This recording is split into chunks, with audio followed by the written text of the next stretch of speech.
Hello and welcome to my channel. It is Gulliver's Travels and here's the second part. A letter from Captain Gulliver to his cousin Sympson, written in the year 1727.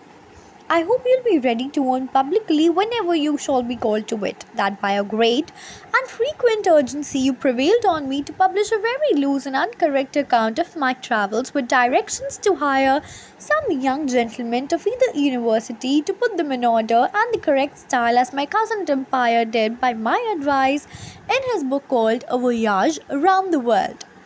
But I do not remember I gave you power to consent that anything should be omitted, and much less that anything should be inserted. Therefore, as to the latter, I do here renounce everything of that kind, particularly a paragraph about Her Majesty Queen Anne of most pious and glorious memory, although I did reverence and esteem her more than any of human species. But you, or your interpolator, ought to have considered that it was not my inclination, so it was not decent to praise any animal of our composition before my master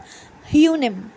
And besides, the fact was altogether false, for my knowledge, being in England during some part of Her Majesty's reign, she did govern by a chief minister, nay, even by two successively, the first whereof was the Lord of Godolphin, and the second the Lord of Oxford, so that you have made me say the thing that was not. Likewise, in the account of the Academy of Projectors, and several passages of my discourse to my master Hunim, you have either omitted some material circumstances or minced or changed them in such a manner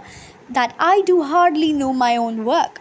When I formally hinted to you something of this in a letter, you were pleased to answer that you were afraid of giving offence, that people in power were very watchful over the press, and apt not only to interpret but to punish everything which looked like an innuendo, as I think you call it. But pray, how could that which I spoke so many years ago and about 5,000 leagues distance in another reign be applied to any of the Yahoos who now are said to govern the herd? Especially at a time when I little thought or feared the unhappiness of living under them. Have I not the most reason to complain when I see these very Yahoos carried by Hunims in a vehicle as if they were brutes, and those the rational creatures? And indeed, to avoid so monstrous and detestable a sight was one principal motive of any retirement hither. Thus, much I thought proper to tell you in relation to yourself, and to trust I reposed in you. I do in the next place complain of my own great want of judgment in being prevailed upon by the entreaties and false reasoning of you and some others, very much against my own opinion, to suffer my travels to be published. Pray bring to your mind how often I desired you to consider, when you insisted on the motive of public good, that the Yahoos were a species of animals utterly incapable of amendment by precept or example. So it has improved, for instead of seeing a full stop put to all abuses and corruptions, at least in this little island I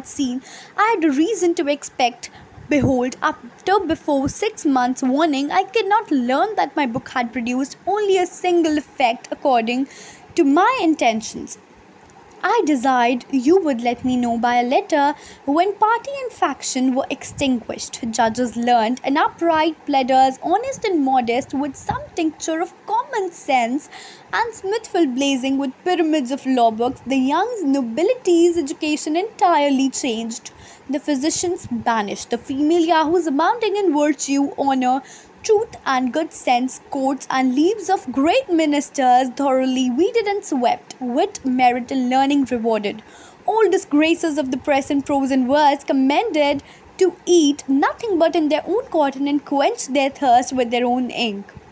These and 1,000 other reformations I firmly counted upon by your encouragement, as indeed they were plainly deducible from the precepts delivered in my book. And it must be owned that 7 months were a sufficient time to correct very vice and folly to which Yahoos are subject, if their natures had been capable of the least disposition to virtue or wisdom. Yet so far you have been for answering my expectation in any of your letters, that your contrary you are loading our carrier every week with labels and keys and reflections and memories, and second parts wherein I see myself accused of reflecting upon great state folk or degrading human nature for so they have still the confidence to style it, and of abusing the female sex. I find likewise that the writers of those bundles are not agreed among themselves. For some of them will not allow me to author of my own travels, and others make me author of books to which I am wholly a stranger. I find likewise that your printer has been so careless as to confound the times and mistakes the dates of my several voyages and returns, neither assigning the true year, nor the true month, nor the day of the month, and I hear the original manuscript is all destroyed since the publication of my book. Neither have I any copy left. However, I have sent you some corrections which you may insert if ever there should be a second edition, and yet I cannot stand to them, but shall leave the matter to my judicious and candid readers to adjust it as they please. I hear some of our sea yahoos find fault with my sea language is not proper in many parts, nor now in use, and I cannot help it. In my first voyages, while I was young, I was instructed by the oldest mariners and learned to speak as they did. But I have since found the sea yahoos are apt, like the land ones, to become newfangled in their words, which the latter change every year, in so much as I remember upon return to my own country, their old dialect was so altered that I could hardly understand the new. And I observe when my Yahoo comes from the London out of the curiosity to visit me at my house, we neither of us are able to deliver our conceptions in a manner intelligible to the other. If we censure to the Yahoos could any way affect me, I should have great reason to complain that some of them are so bold as to think my book of travels a mere fiction out of mine own brain, and have gone so far as to drop hints in that of Hunim and Yahoos were no more existence than the inhabitants of Utopia.